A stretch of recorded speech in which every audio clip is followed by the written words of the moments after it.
everything's fine.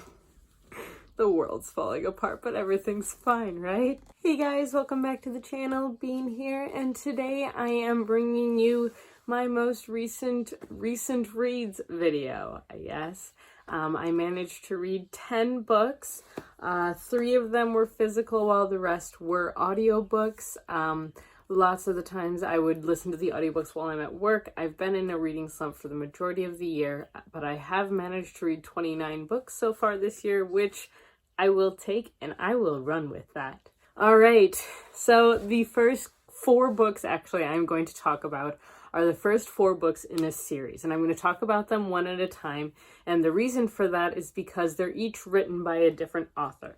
So the first book that I'm going to talk about is The Maze of Bones, which is the first book in the 39 Clues series. This book is by Riordan. This follows 2 kids, Amy and Dan, who have been invited to the reading of their recently deceased relative's new will. She rewrote her will right before she passed, and in that will she basically gave her descendants a choice of either getting, I think it was $1 million, or to go on a treasure hunt throughout the world.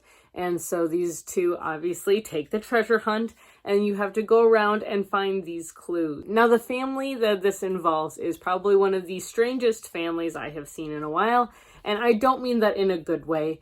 They will do anything to get this treasure, and that includes try to kill 2 small children. And so this series basically follows Amy and Dan as they travel across the world trying to find the 39 clues to figure out their heritage, basically. And so this first book I did give a 4 out of 5. It was very well done. It's a middle grade series, but I always think that Riordan does a wonderful job of introducing characters and of presenting us with a plot and with a theme, and I think he set up this series exceptionally well. Book 2 in this series is called One False Note, and it is by Korman. This one is the sequel, and it follows them as the 2 kids take their first they take their first trip overseas and start to realize what it's going to take for them to actually win this race and to figure out what's going on. This one I ended up giving a 5 out of 5. This has probably been my favorite so far, except for the 4th one, but I'm working my way through the series, and the second one, again, so well done, and I look forward to continuing. The 3rd book in this series is called The Lost Sword, and it is by Lerangis. I don't know if I said that right or not, and I apologize if I didn't, but this one was interesting. It was not one of my favorites. I think that a lot more could have been done with it, but it took place in Japan, and I don't want to talk too much about it. There are swords involved. I don't want to talk too much about it because it is the spoilery. It is the 3rd book in the series. But I did enjoy this one, and I just wish that they had delved more into the culture of Japan than they did. I will say this was the shortest book in the series as I have read as of yet.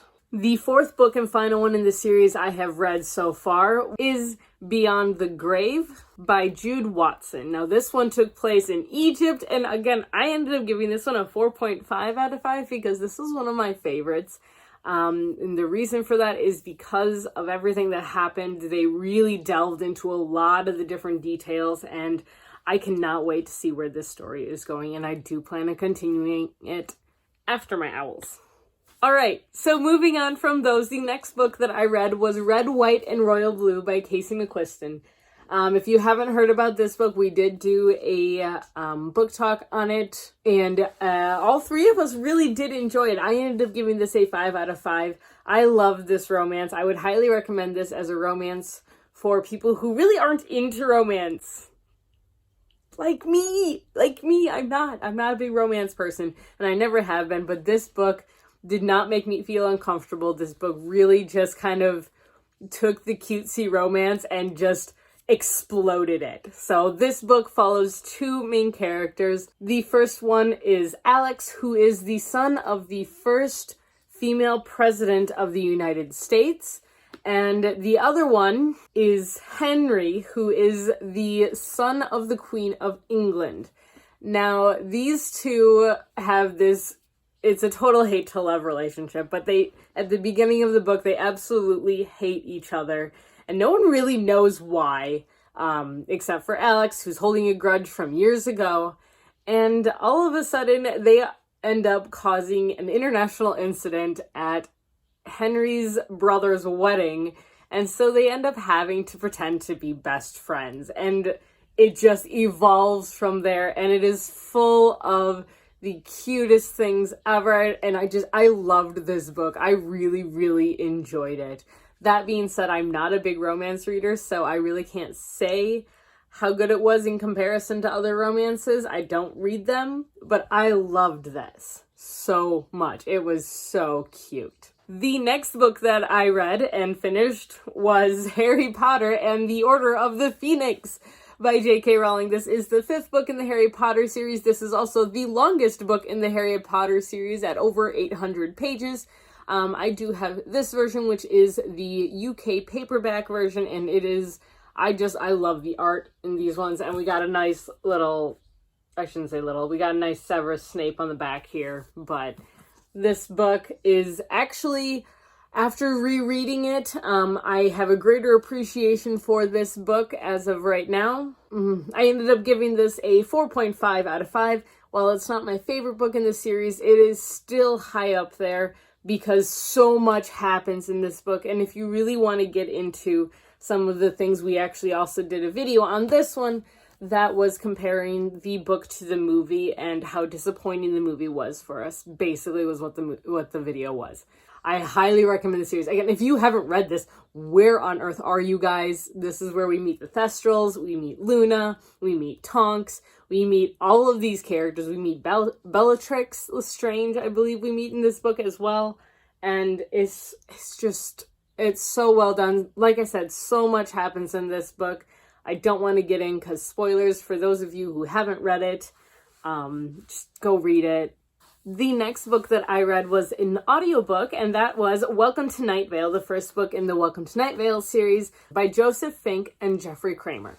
Now, this is a book that is based off of the Welcome to Nightvale podcast, which if you don't know anything about, it is full of dark humor. The podcast Welcome to Nightvale is one that I always find difficult to describe because it's weird. It's so weird, but I absolutely love it. It is a mock radio show from a town in the middle of a desert where strange things are always happening, but these strange things are considered normal there.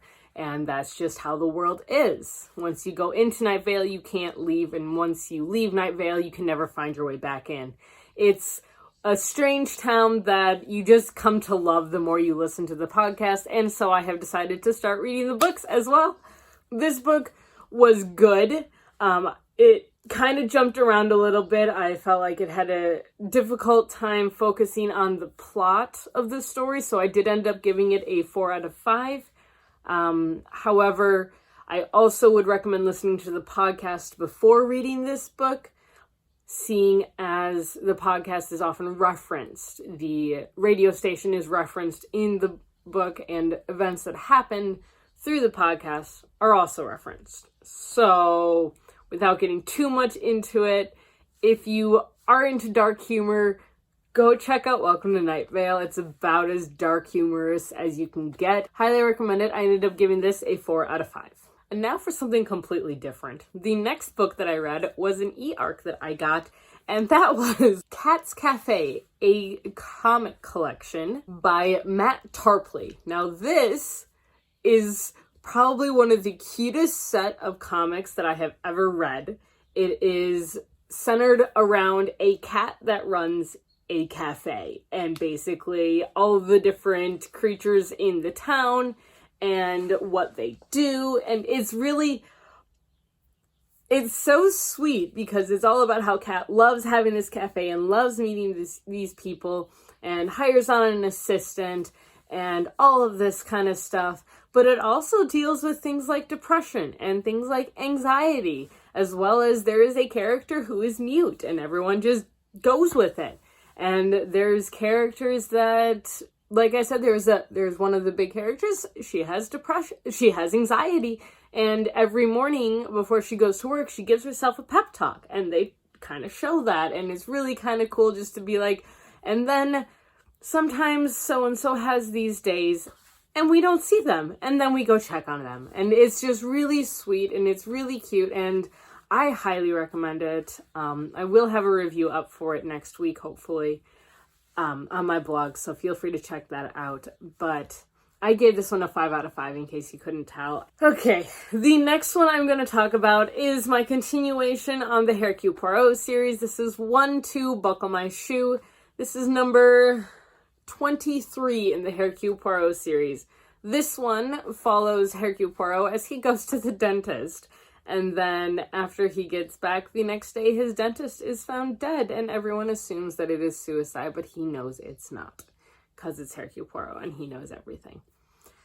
I gave this a 3.5 out of 5. It was good.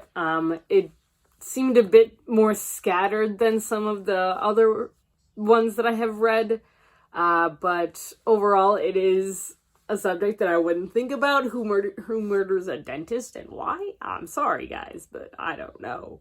And it was fine. I was kind of underwhelmed at the reveal, but it was still well done. Again, another classic Agatha Christie book, and I know this is one that lots of people really like.